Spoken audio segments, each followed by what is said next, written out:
America में प्रतिनिधि सभा और सीनेट के नवंबर में होने वाले चुनाव के मद्देनजर संघीय अधिकारियों ने बड़ा दावा किया है। दरअसल उनका मानना है कि रूस अमेरिका के चुनावों की अखंडता के बारे में संदेह बढ़ाने पर काम कर रहा है, जबकि चीन भी इसमें दखल देने की कोशिश कर रहा है। न्यूज एजेंसी एपी के मुताबिक एक खुफिया रिपोर्ट में कहा गया है कि चीन ऐसे उम्मीदवारों को रोकने के लिए कुछ चुनावों को प्रभावित करने की कोशिश कर रहा है, जिन्हें वो खास तौर से बीजिंग के प्रतिकूल मानता है। सितंबर में राज्यों और स्थानीय अधिकारियों को भेजे गए परामर्श में खुफिया अधिकारियों ने कहा कि उनका मानना है कि चीन राष्ट्रपति चुनाव के बजाय मध्यावधि चुनावों में दखल देने को कम खतरे के तौर पर देखता है। हालांकि अधिकारियों ने ये भी कहा कि उन्होंने अमेरिका में चुनावी बुनियादी ढांचे पर कोई पुष्ट खतरे की पहचान नहीं की है। खुफिया अधिकारियों ने ये चेतावनी ऐसे समय में दी है जब मध्यावधि चुनाव के लिए प्रचार अभियान चरम पर है।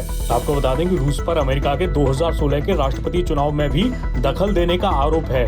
उसके बाद से ही अमेरिकी सरकार चौकन्नी रही है और उसने अमेरिका की राजनीति में दखल देने की रूस, चीन और ईरान की कोशिशों को लेकर बार बार चेतावनी दी है। संघीय जांच ब्यूरो के एक वरिष्ठ अधिकारी ने सोमवार को नाम न बताने की शर्त पर पत्रकारों को बताया कि रूस अमेरिकी चुनावों की अखंडता के बारे में संदेह समेत इंटरनेट पर पहले से ही प्रसारित हो रहे विभाजनकारी मुद्दों को फैला रहा है, लेकिन वो अपनी तरफ से खुद कोई नई सामग्री नहीं बना रहा। अधिकारी ने बताया कि चीन के प्रयास चुनावी नतीजों के बजाय राज्य और स्थानीय स्तर पर नीतिगत नजरियों को आकार देने पर ज्यादा केंद्रित है। उन्होंने कहा कि चीन का ध्यान अमेरिका में ऐसे उम्मीदवारों पर केंद्रित है जिन्हें वो अपने नीतिगत हितों के खिलाफ मानता है।